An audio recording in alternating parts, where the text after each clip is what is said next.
Trish and Rob McGregor welcome you to a place where all kinds of phenomena flourish.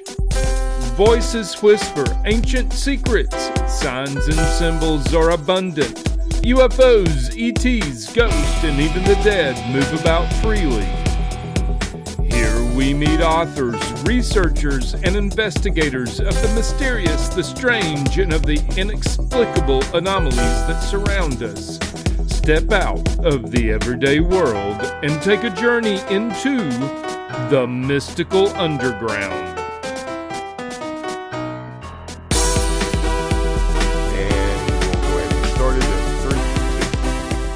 Welcome to the Mystical Underground. Thank you for joining us. This is Trish McGregor and Rob McGregor, and our producer and tech magician, the disembodied voice, John Posey.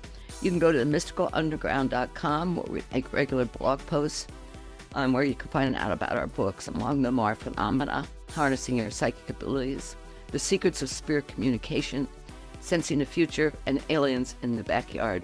The latest book is called Mind-Blowing Synchronicity. Trish's latest novel is White Crows, and Rob's most recent novel is called Tulpas.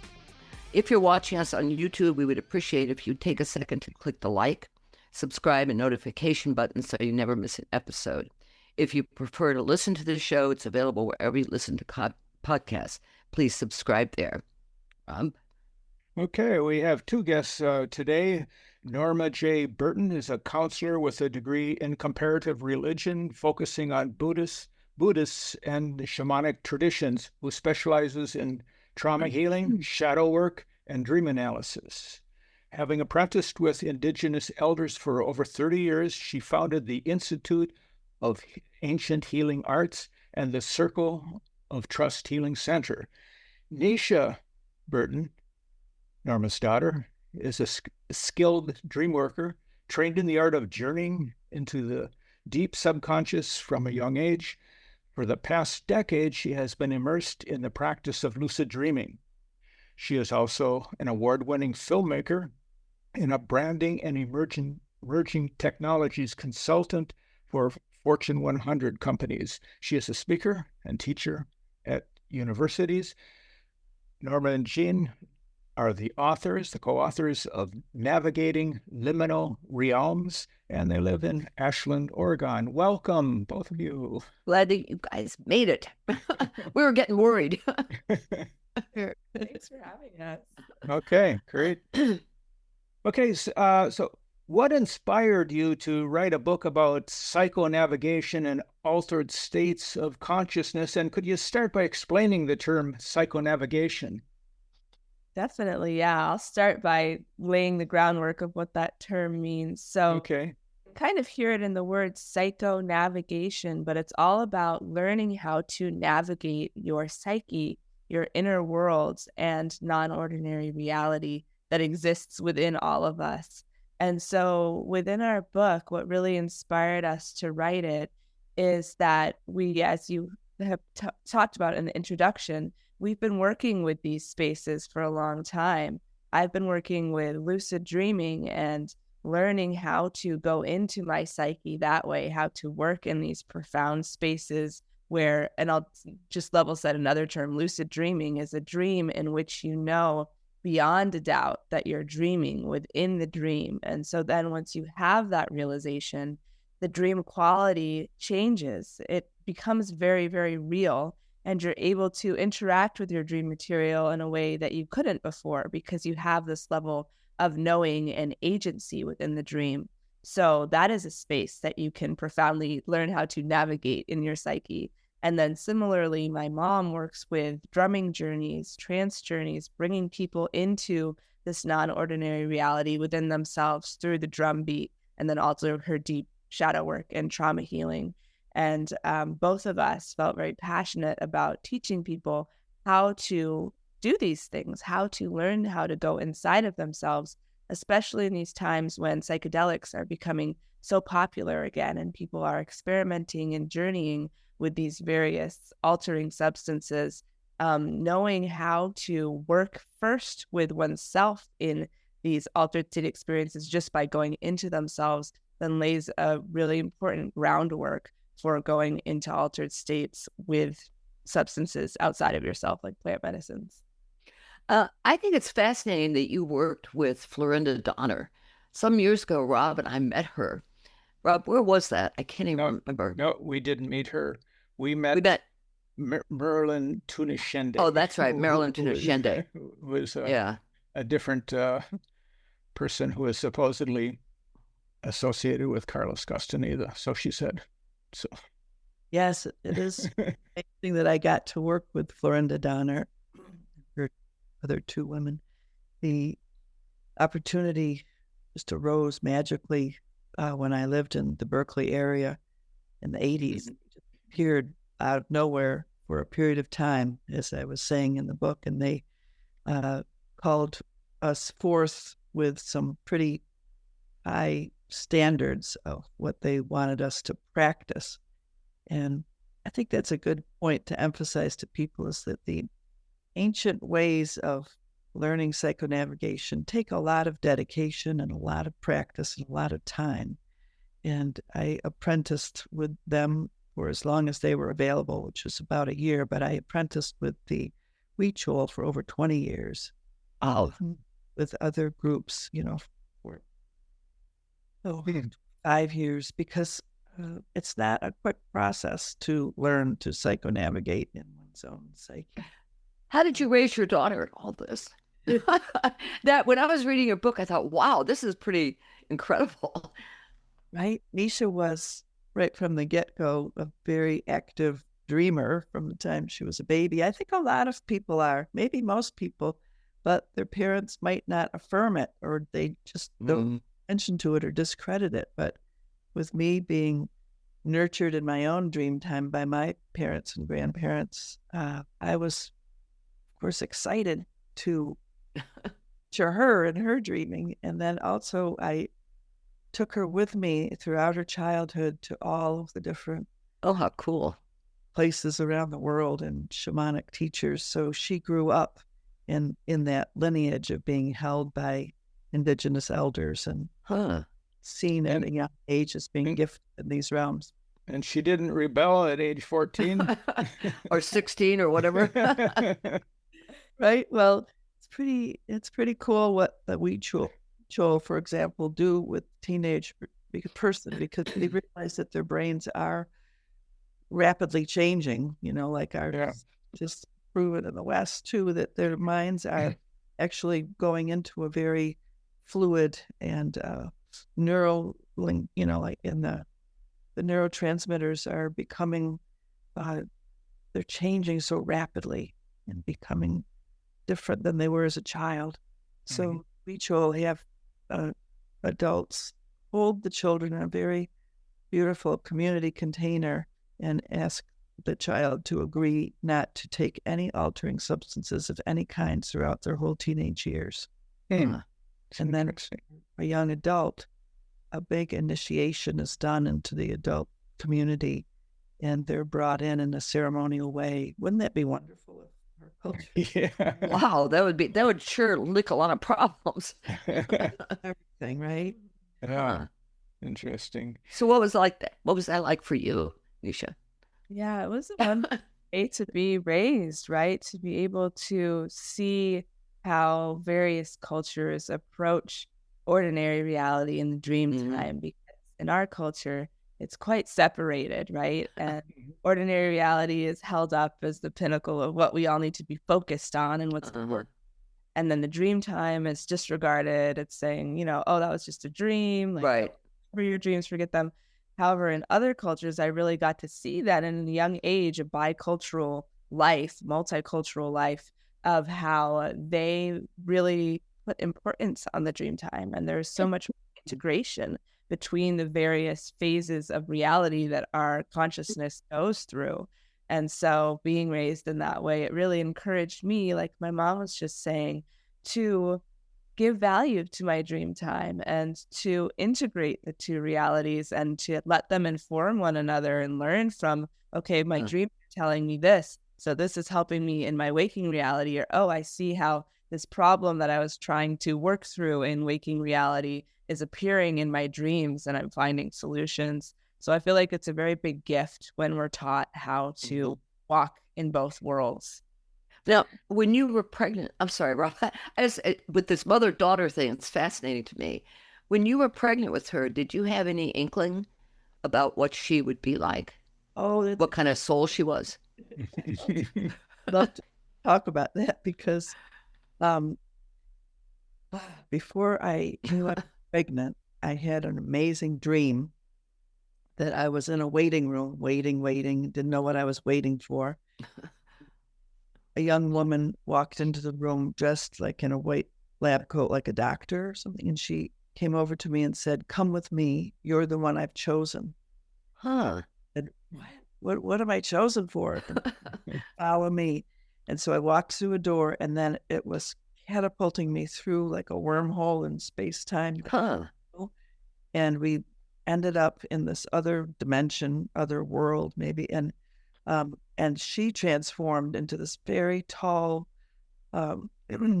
blue skin, purplish bluish skin being that was glistening like light, and I was very intimidated and wanted to stand back, but she said, "No, you have to come forward with me because I brought you here to introduce you." And so I went in front of this huge crowd of people, and she said, "This is the one I've chosen." And to me, she said, Wow. "These beings will be protecting you and helping you through this mission." And then they all came forward and brought me gifts, and I was crying and said, "What is this amazing thing I've been chosen for?" And I woke up and thought, wow, whatever this is the biggest gift of my life. It was a few weeks later that I found out I was pregnant. Huh. So grateful for that dream because it showed me that this being was choosing me. Go Go ahead. This is fascinating. Cherished her coming to me. When I was pregnant, I asked for a dream. I said, in what lifetime have I known Megan? And I dreamed I was in a warehouse. My water broke. I was alone.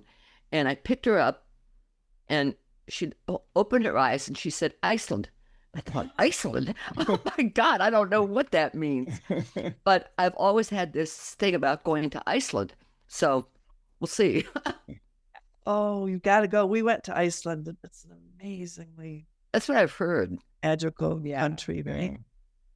Yeah. So, Nisha, I understand that you had your first experience when you were 18 months old. Can you talk a little bit about that? Or maybe the mother needs to talk about that, Norma. Talking about it, and then my mom can chime in too. So, like, Can you remember it? Can you remember it yourself, or is it? I do remember it. It's Okay. amazing how memory works too, right? Because the stories that we get told then do anchor themselves in our memory. But I have quite a few memories from when I was a very small baby. And this is one of them, which was a dream experience that you're referencing, where I had this dream that I was down in a tunnel with a tiger, and I woke up from it. I was like pulling back the sheets, looking. My mom came over and she's like, "What are you doing, honey? What's going on?" And then I said, the tiger, it was just down here, down this coat that was in the bed. And she, like, again, beautifully, because she knew about dream work and she knew about drumming journeys too, and shamanic journeys, and how those take you down through a tunnel. You dig down into the earth. She had that aha moment of like, oh, I think my daughter just had her first shamanic journey. Wow. So she really then jumped into it with me, and she was helping me dig. And then she was like, what was down there? Like, what did you see? And I was like, there was a tiger down there. And then she helped me to realize in my young self that that was one of my power animals.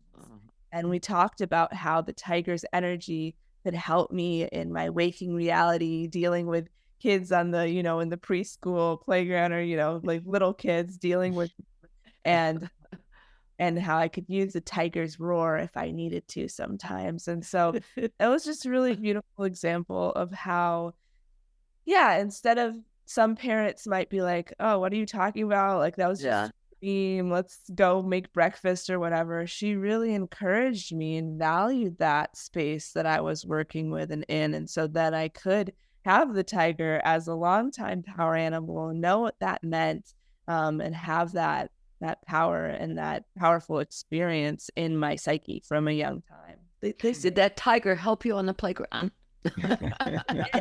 Please help me. Life. Going around biting kids. Not fighting, right? Yeah, you have to learn how the power animal energy translates. Right. Yeah. Expression. But being to have that strength and that power that the tiger holds. Yeah. Norma, could you talk about the audience for your book? It seems like there's more and more people who might tune into what you're writing about. Yes, I hope that the audience could be anybody who wants to realize their abilities to be in their dream time and to bring the dream time and ordinary reality into more harmony and to really become a more empowered person that way. Okay, but to get more specific about the audience, lots of people are experimenting with psychedelics nowadays. And so that's one audience we want to reach, to let them know that in ancient trainings, Indigenous trainings around the planet, that it was always taught that there were a lot of precursor trainings before entering into the deep end. So young people were trained in working with their dreams and trained in how to go into these lucid states, both in the dreams, but then through the trance-induced drumming journey. There's a lot to learn in our own psyche before we enter into a third consciousness. There's two consciousnesses in our own selves, ourself and the other. It's like Martin Buber, the theologian, called the I-thou relationship. Joseph Campbell referred to it that way too, that we must learn this relationship inside of ourselves, because we're not just there being able to do whatever we want and use powers in whatever way we want. It's not the truth about ordinary reality or the dream time. We have to learn how to interact relationally, right? We are interbeing in these realms, and we've got to learn our proper ways of dealing with power, following after power and not misusing power, right? So there are all these ways that we've got to be trained. I just was looking at the movies last night, and the new version of Training Your Dragon, How to Train a Dragon. Yeah, it shows how it's really training the human, you know. And so that's what has to happen. We humans need to be trained in navigating these realms in the right relationships with power.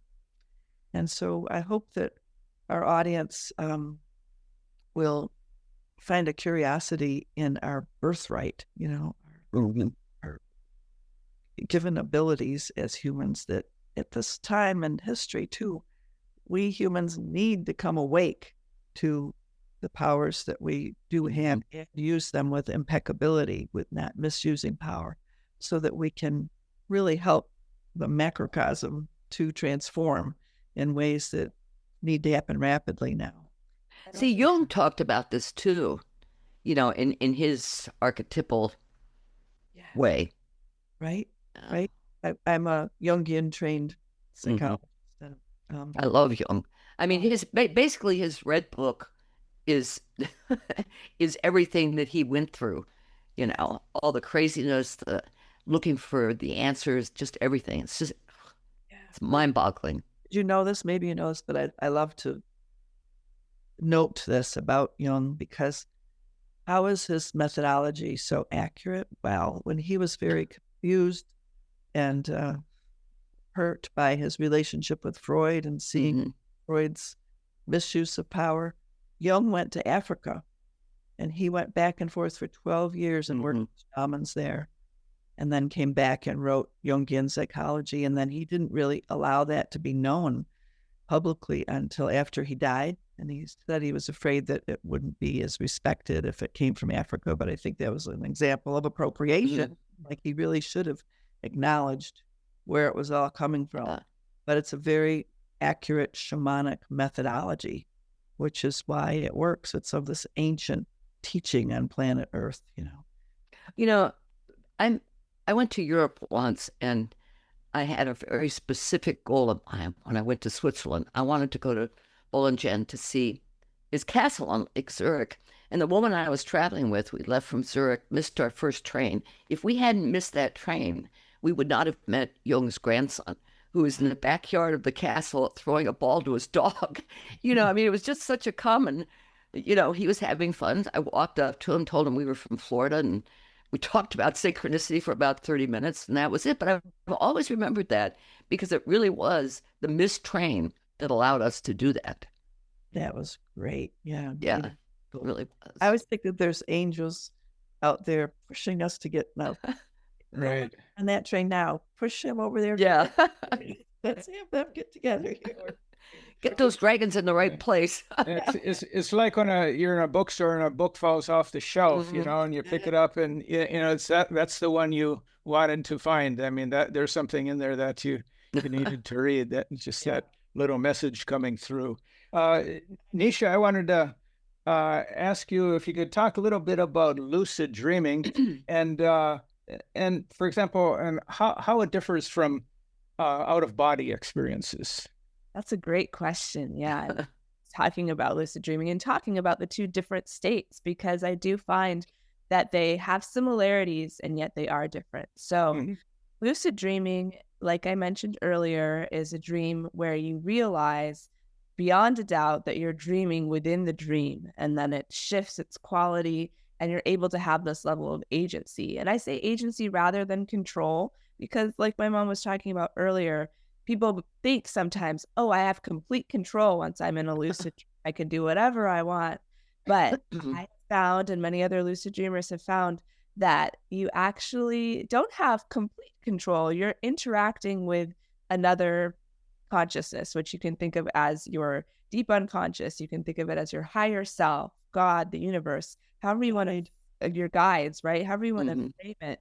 But you are interacting with its other consciousness. So within the lucid dream, you're able to do these things that are amazing because you're dreaming. And so you can fly, you can summon friends, you can travel to extraordinary otherworldly places, and have these really transformative and transcendent experiences that are very beautiful, very empowering. And you wake up from a lucid dream oftentimes feeling that same level of personal empowerment because you've just gone into your inner worlds, into your dream time, and had these really beautiful experiences. And you can take that same level of agency into your waking reality and seeing how much in a lucid dream your mind, your brain is creating reality. And that same thing can be said for our waking reality. Our brains are constantly piecing together through the sensorial inputs what our reality is. So you learn how to work with your mind and your vision and what lenses you're looking through, how much those really impact your reality. So that's a little bit about lucid dreaming.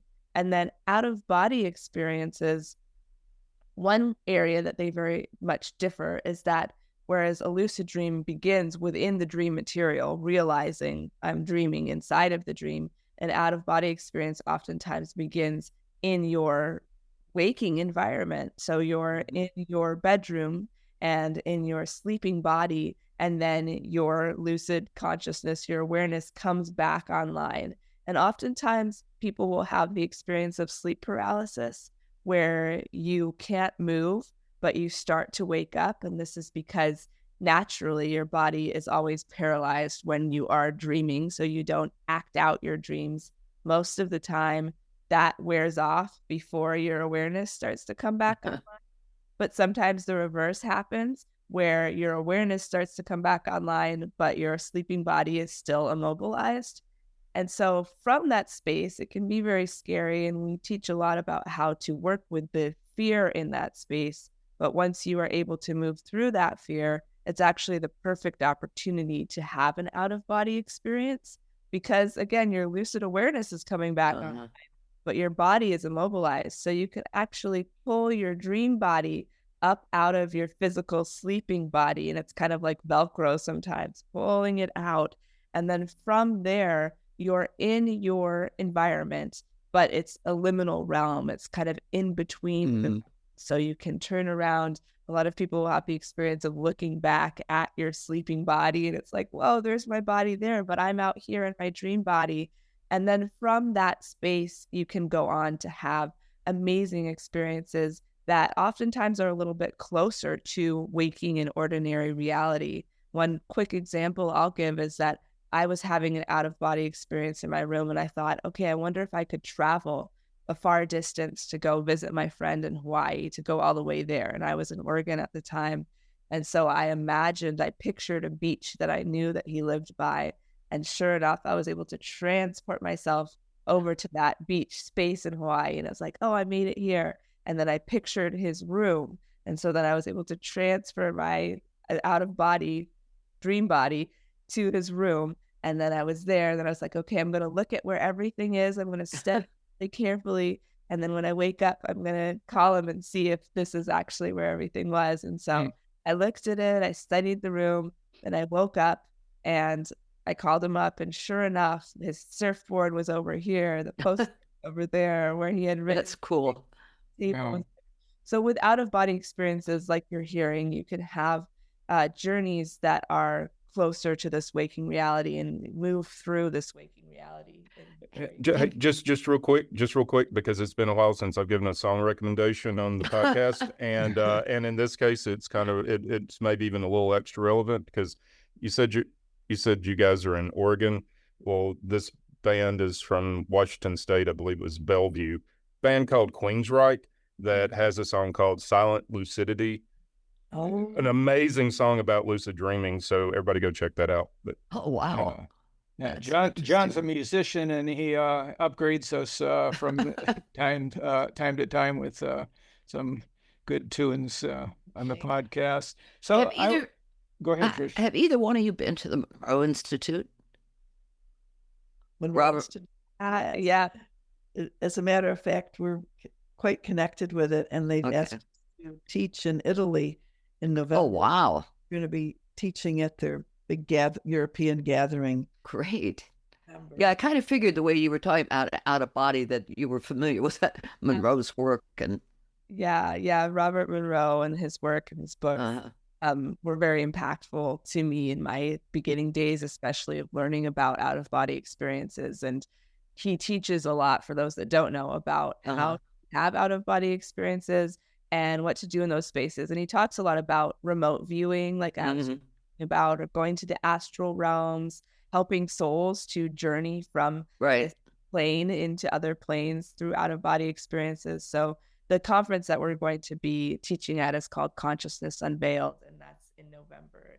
What are you going to teach specifically? We'll be teaching about lucid dreaming and to find purpose through your lucid dreaming. We're in Italy, Rob. We need to go. We'd love to. It's at a beautiful resort spa where, when you get your room, you also get massages and all the good physical stuff. Exactly. I'm trying to remember the exact town that it's in. We'll have to look up the exact town. Okay. Consciousness Unveiled, Monroe Institute, then you can find the details. So Robert Monroe's book, Journeys Out of Body, is fascinating, and he talks about all these different levels of consciousness dimensions. He uses some kind of code numbers for the different dimensions he talks about, and he also gives a description of how to enter into an out-of-body experience. And I've had these experiences before, but they're never at the time that I attempted to create them. I followed his method over and over, but have never gotten out that way. But yet they come, just like automatically to me once in a while, not all the time by any means, but they have. And so do you do you have a particular method that you recommend people to use? Yeah, I think that's such a good point that you're making. And I have found a similar thing to be true where I've tried his techniques, and I think that they do really work for some people. And, there's the sound methodology and using the hemisync and whatnot. Right. And yet I found that with out-of-body experiences, a sleep paralysis state, like I was saying earlier, can be a prime opportunity, especially if that's something people are experiencing often, struggle with. So I really teach about how to do it through that way. But again, that takes it naturally occurring within themselves. And I find that lucid dreaming is an easier point to enter for everybody with being able to learn the actual teachings that you do, the practices that you do during the day. And that is training your mind then to become lucid at night. And through that pathway, I find that that's a much easier way for everybody to be able to access these states. And then through a lucid dream, you can sometimes enter into out-of-body experiences too, if you have that intention. But entering the out-of-body state, like Rob, you were just saying, just from the daytime practices can be challenging. Area, though, that can help you to practice in that is the drumming journeys, because those give you the ability to take your waking consciousness from this ordinary reality into a non-ordinary state, into a trance state. And it's not an out-of-body experience necessarily, but it really does transfer your consciousness from lucidity or from waking awareness into this lucid in between liminal state. And so that's another thing that I would guide people towards if they're wanting to have more out-of-body experiences, is either learning or both learning lucid dreaming and the daytime practices you can do to induce lucidity, and then the drumming journeys, which I'll pass it over to you. Yeah. I first learned about the drumming journeys in 1979 when Michael Harner first came back from the Amazon and was introducing to our Western culture, North American culture, this amazing technique that is used by, of course, shamans in the Amazon, but all over the world, to induce a certain brainwave pattern that has you go into a lucid state of consciousness, but while you're awake. So when people hear drumming journey, they think, oh, just drumming or something, but they don't realize what we're talking about. It's a advanced methodology of training the brain in a certain state of consciousness that you then have access to these liminal realms.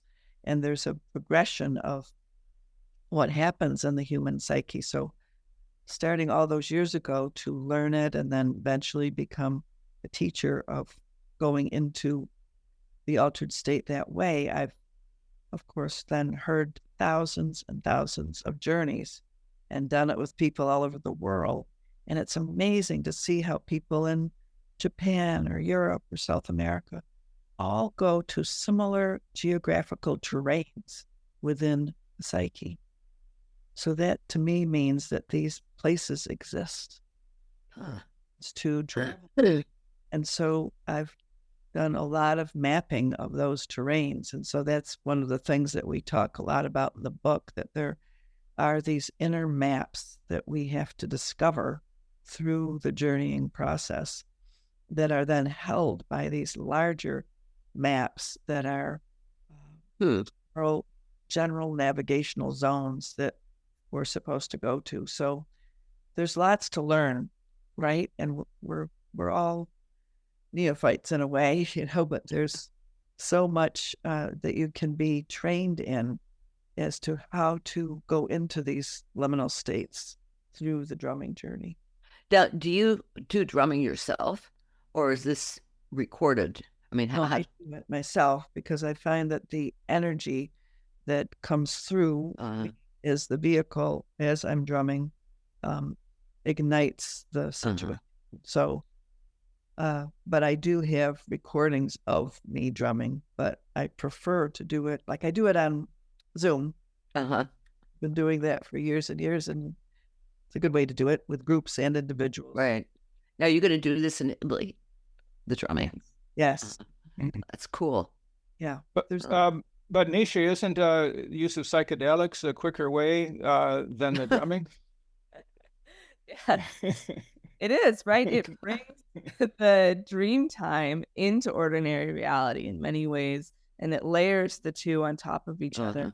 And so in some ways, it can be good as these punctuation points for people, especially when we get so stuck in our habitual ways of seeing and so stuck in believing ordinary reality is the only thing that exists. Then having that veil lifted temporarily and being able to see and experience this really intense level of the dream time of non-ordinary reality becoming present in ordinary reality can be very shifting for people, can shift them out of habitual stuck ways of viewing.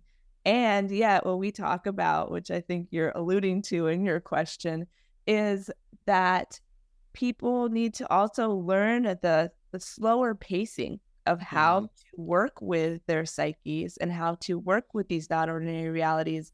And even though they're not a quick fix, even, with the drumming journeys and with lucid dreaming, you have to work step by step at getting your skill set built up. I almost think of it like working your muscles out. You're working lucidity. And back to the out-of-body experiences, as I've had more and more out-of-body experiences, I've actually seen my dream body form more. It's become more solid because I'm giving more energy, more lucidity each time that I have an out-of-body experience. So it started kind of like a faint glowing figure, and now it's gotten more and more light, and it's a blue light. And so it's just cool it's an example of how the more energy you put into something, the more energy you put into these out-of-body and non-ordinary states of reality experiences, then the more power you gather there. So we really teach people about, yes, our culture can be so oriented towards these quick fixes or towards immediate gratification. I want to do this thing right now. And learning how through your own volition, through your own will, to continually build up in these skills provides a big gift that you miss otherwise when you just jump ahead. So there's nothing wrong with doing psychedelics. They can lift the veil, give you this really intense experience of non-ordinary reality. But then to take the time beforehand and afterwards with integration to really do these practices to then build up your personal power in those realms, so you don't feel like you're dependent on this external source, be the source of your access to non-ordinary reality. No, you realize that within yourself all the time, like my mom was saying earlier, as a birthright, we have access to these spaces, and we just need to cultivate the skills and the learning of how to work in those realms. You said I'm sorry, Rob, just that your body shines more blue. Well, Norma, was that like the blue beings you saw? I know. I think that's interesting. I love that. Right? It does feel very connected. And Mom was saying that had this time when I heard it, I've also had experiences where through out-of-body experiences, I was using a mirror to transport myself to other places. So I had a physical mirror in my room. And when I would get in an out-of-body state in my room, then I would use that mirror intending where I wanted to go once I stepped through it. And I'm Wonderland through the looking glass. I'm going to try that. That's great. I recommend people to try it if they are working in these realms. And there was this one place that I would continually visit in lucid dreams too, that felt like this home base. And the key to it was that it had black sand and a red ocean. And so I imagined very strongly in this out-of-body state that when I walked through the mirror, I would go to that space. And I did. I walked through. And then when I was in that space, I was walking along the beach. It was really beautiful. It felt like home in a lot of ways. And I looked down and my legs were purple and blue. Oh, interesting. Mom was saying, so there is this, home template body outside. Yeah, that's interesting. What about the mirror itself? Were you able to see yourself in the mirror before you went through it? Yes. And that is another really powerful practice to do when you lucid dreams or out-of-body experiences, because I feel like, again, with the gathering of your dream body, there's this gathering of being able to see your face in the mirror that slowly builds. And sometimes it will look like a different face or it'll be shifting. But I've had many lucid dream experiences where I'm looking in the mirror and it's like the building of this skill too, of being able to bring form into that realm. And it feels like an accomplishment, because sometimes the mirror will be blank and you're like, wait, where am I? Seeing your face from this reality and then seeing multidimensional faces from other realities. It's a really profound experience. Interesting. Yeah. I had one out-of-body experience. I was telling Trish about this yesterday, that I think it's relevant here, because the experience was, I suddenly I wasn't aware of really going to sleep at all, but I was aware of being out of body, and I was in the desert. There was a circle of people with a fire, and this was many years ago, and Carlos Castaneda was there and was talking about dreaming. Now, this was at a point several months before The Art of the Dreaming came out, and at that time I was unaware of him ever really writing much at all about dreaming, and but I had been studying dreaming myself, and so I made a comment to him. He turned right on me and said, "You're in 11th dimension kindergarten, out." And boom, I was in my bed. I woke up. How did I get here? What happened? I was in the desert. It was 11th dimension kindergarten. I think I'm still there. I don't know. It's great. Yeah. Um, I love that book of his too. I do recommend it to a lot of people. yeah. You just associate him with all the teachings around psychedelics, but that book really does talk about lucid dreaming and experience. Yeah. And the shocking thing for me with that experience was like 3-4 months later, Trish and I went to the American Booksellers Association annual convention. It was in Miami Beach, and I was walking down this aisle, this huge conference facility, and walking down the aisle, all these different publishers. And there in front of me is a big poster of a new book by Carlos Castaneda, The Art of Dreaming. And so that was, significant Like to your me. confirmation Right. Yeah. that you're still in the 11th dimension kindergarten. Maybe first grade, I don't know. Affirmations, like I'm hearing with you, that we really do go places. And it can be sometimes, especially with our culture, easy to like kind of write it off, like, oh, that was just a dream. But then when we get affirmations and waking reality of, wait a minute, now he just came out with this book. Yeah, you probably were there if they'll get to working on the dream. So, Yeah. That brings up. Go ahead. But no, go ahead. Just add on to this, saying that there are many purposes in us getting better at navigating in liminal realms and going into our dream time. We're called to do work in the dream time too. For example, for myself, for many years during the nighttime, I would be taken to places around the world where people were dying, and I would be there to help them make that transition. And it happened over and over and over again. But one time, I say Great Spirit allowed me to have an affirmation that it really was happening. I dreamt that I was going to Japan, and there was a recreation center, and I was guided to go into the recreation center and talk to the teachers and say, look, a tsunami is coming, and it's crash over the building, and let's draw the children all together in a circle and start singing together so they won't be afraid. And so then I was there with them, and I saw the big tsunami coming and crashing in over the building. And the next day, I didn't typically turn on the radio, but I turned on the radio and the news came on just as I turned it on, that there had been a big tsunami in Japan, and the one thing destroyed was a recreational center where all the children and teachers died. So I got on the news and knew that I had been there helping them. So Wow. it happened to me over and over again in the dream time, being taken to help people. Let me ask you a question though. Could you have, in that dream time, protected the children, taken them elsewhere so that they could avoid the death, or had they chosen this? It was not possible because it was happening too suddenly. It was, and in each of the situations that I was going to, it wasn't possible to avoid the death. So is that your question? Happening.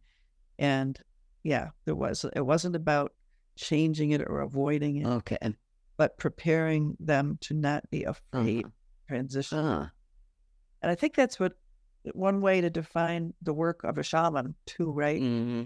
Taking people before death into these liminal realms, into the underworld, into facing death, so that you're not afraid when the death of leaving this mortal coil behind the body does happen, because you have practiced and you realize that you are greater than this body and that you have ways of navigating the bardos, getting through the transition into the state of consciousness, that you're not losing your consciousness.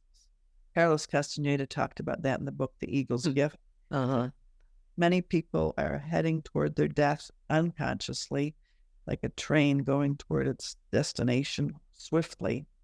And without consciousness, they are just scooped up by the great eagle at the end and lose all consciousness. But that our hope is to come to some modicum of consciousness before we die, gathering our power, calls it, so that we don't just go out of this body without that consciousness. But that's lucid dreaming. That's the same thing of, you are learning that, yes, I exist beyond this just waking reality, and I have the same level of awareness and consciousness as I do in my waking reality. I can bring lucidity into this state. So I don't need to be as afraid of death, because I am practicing staying lucid, staying aware in non-ordinary reality where I don't have this physical body with me. And so I feel like lucid dreaming for people can be a really powerful practice, again, in beginning to feel less anxiety around when they do pass on, because they've had this practice of being lucid in the dream state. But what do you think Alzheimer's, what does that do to somebody's state of mind as they pass? Right? I mean, it's my own dear mother's going through getting dementia now, so I'm getting to go through that with her. And for a human to lose their conscious awareness, which many, many do before leaving the body, I think is a particular type of experience that that person is having, of letting go of consciousness while still in the body. But then as to what that means after they leave the body, I really believe that then, you come to a fuller consciousness, leave the body, so that the consciousness would be regained, and that you look back on the human experience like, wow, I had to go through that. I asked because my mother had Alzheimer's, and my sense was that she was always afraid of death. And so if you're not entirely aware of where you are right now, you're more aware of the other reality. And because we'd go visit her and she'd say, oh, my brother was just here. Well, she was the last surviving person in her family. And one time I was with a psychic friend, and my friend says, well, is his name Dick? My mother says, yeah, Dick was here. And my friend Millie says, he's sitting at the foot of the bed. She could see spirits. So that, for me, whenever she told me her mother had visited, I knew that that was true for her. Right. The veil between the worlds. Right. And she was available to the other dimensions. That's true. Wow.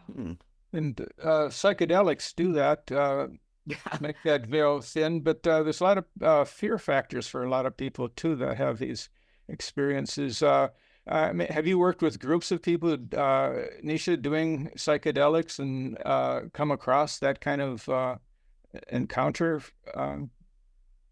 That the group work is actually more of what my mom does with psychedelics, specifically lucid dreaming. Okay, yeah. I'll say quickly, and then I'll pass it over to her, that one of the reasons we wrote this book is about that too. The fear can happen, that can come up for people as they are venturing in these very expanded states and not knowing how to navigate.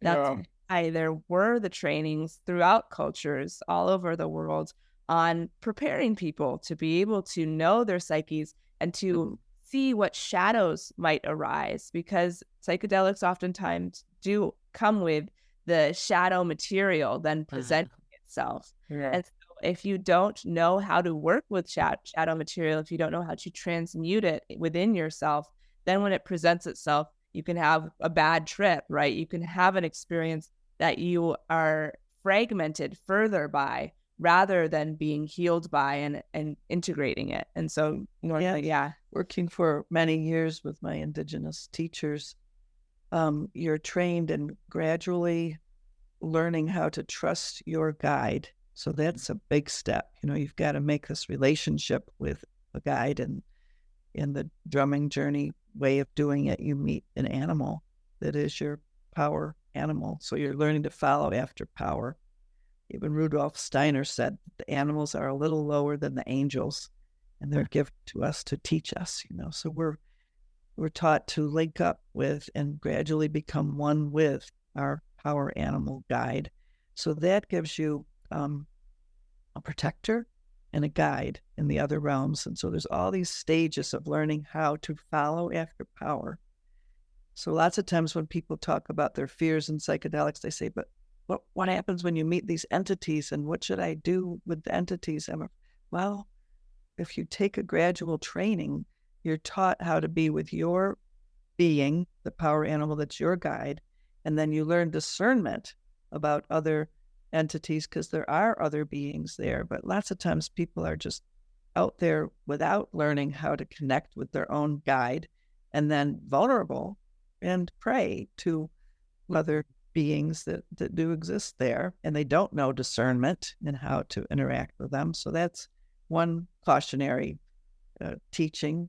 And then, I teach this whole method in the Journey to Completion, which I created many years ago in the 1990s after all of my years of work with Indigenous elders.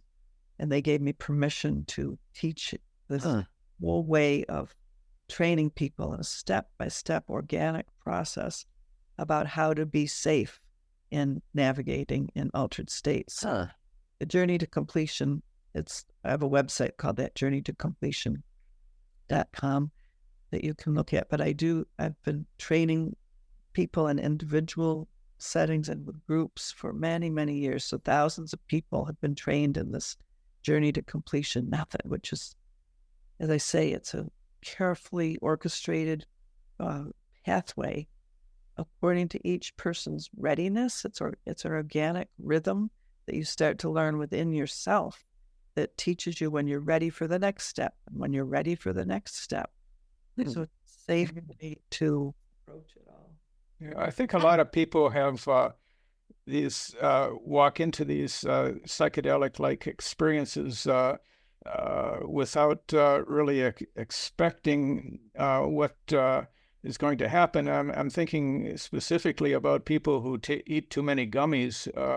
This is, people, talk to anybody who works in the emergency room. They get people all the time who are just totally freaked out and thinking that this is the way they're going to be the rest of their life, and very, very fearful. And, I've done that myself, but I just sat in the same chair for 4 hours, I didn't want to go to any hospital. I felt fine. Just couldn't move. Advice too for a person who's experiencing a lot and it's stabilizing and scary. Just stay seated and try to have another human there that can help. Mm-hmm. Right. Yeah. But being a therapist, I've counseled many, many people that have had trouble coming back from that, come all the way back from altered states, or end up having an increased inner split, which is what psychosis is. It's a split within ourselves that we're not able to heal. So it's really important to work with a therapist too, so just want to put that out to people. But have a good therapist who can help you integrate your inner traumas, because that is what will be brought up. Your inner traumas, your traumas from your childhood. That's the purpose of expanding our awareness of psychedelics, is to help us to heal these splits within ourselves that have been caused by trauma. So it's very important to go into the altered state with intent. And so that's how I teach people the beginning stages. What is your intent? Well, what stage of your shadow material are you getting ready to work with?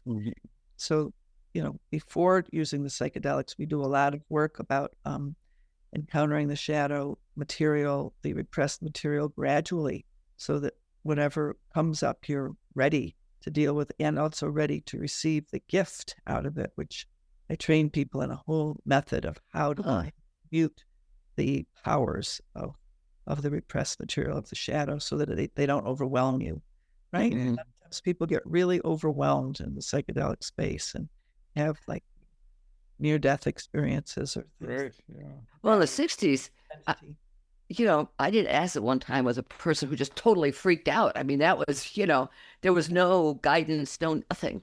I just sat there. Are you okay? Are you okay? You don't know what to do when that's happening to somebody else. Right. So that Unless you're a therapist. Especially if you're tripping yourself. Yeah, exactly.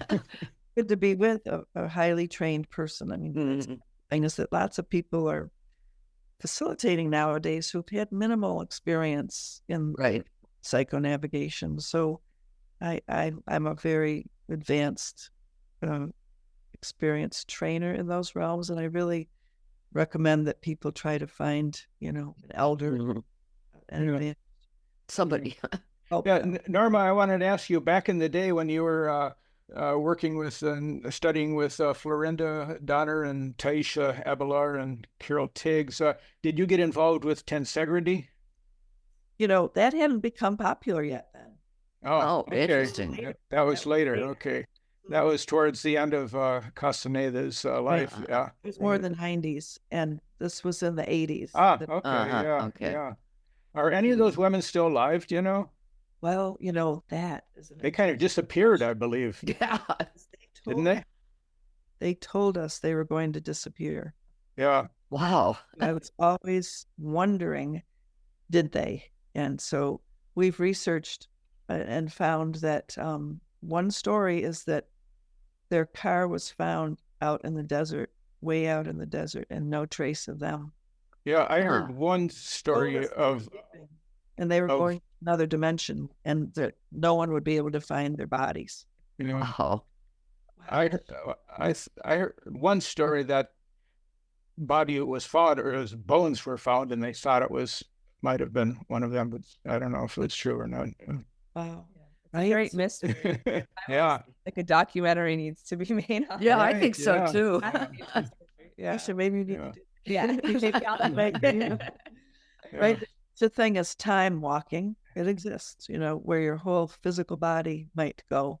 And I was describing how at night my soul body would go to these other places and physically be there. Right. But then there's many skills that I think that we all need to hone and wake up to, right? It would help the world, especially politicians, if you guys were teaching them. I've had nighttime dreams where I am teaching the... Oh, thank God. Thank God somebody is. Sure, right? They have dreams. I'm sure true. They're having in their dream time, right? So you never know, right? The full truth of all of who we are and of what we're doing in other dimensions, right? And we also feel excited at this time when we're getting our books out there and our teachings about, like you're saying, being able to reach people that are in positions of power, that are in positions where they're making these big decisions that are impacting all of us, to be able to help them work with their shadows, work with their times, and become more integrated and walk with integrity, so that they can then have that impact on the greater world too. So I feel like a time now. And it's interesting how different tech leaders are experimenting with psychedelics. People are coming to expand their consciousness, but then, like we're saying, a lot of times not quite knowing how to, or how to integrate, how to walk the path. So it feels like a really important time for these teachings to spread far and wide, so that people can know how to better work with these powers that they're coming back to within themselves and their See, one thing that seems to be missing is empathy. We don't seem to be an empathic world anymore. Or maybe we are, but it just doesn't show. That's such a good point, because the Huichol talk about it's a path of heart. Ancient teachings are teaching humans that you don't just have this power from your mind without heart. You really only have it through the path of heart, which is the path of empathy. So I teach people as a beginning tool, nonviolent communication, which is all about having self-empathy, having empathy for others. Yes, we've got to, such a good point you're making, Trish, that we've got to understand empathy, give it to ourselves for our own truth, Right. and be able to have empathy for others, right? Because that's a non-dualistic perspective. Exactly. It's the beginning of shadow work, to realize I've got my inner healing that I have to do. It's not about the enemy out there, not projecting our wounded views onto others around us, right? There's a saying, there is no enemy out there.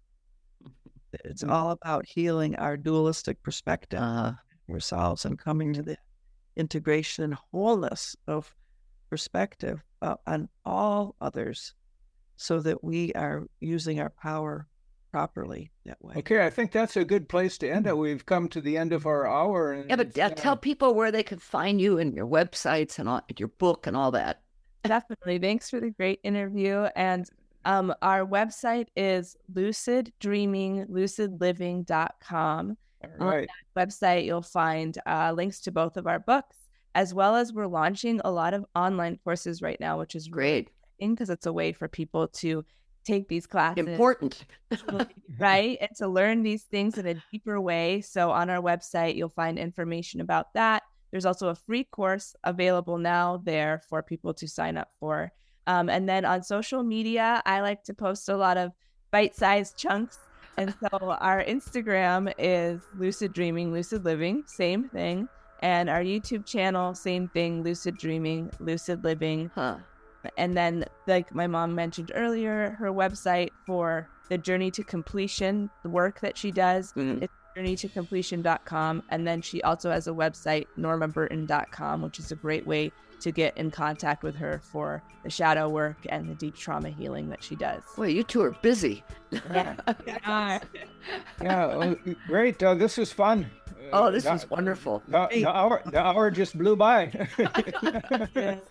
Great questions. Okay. Oh, this was so much fun. Yeah, thank you thank so you. much. And when John tells us when it goes up, I'll send you all the link. Okay. Well, Good to Okay. get to know you. Thank you. You too. Take care. bye now. Bye. Thanks for joining the Mystical Underground.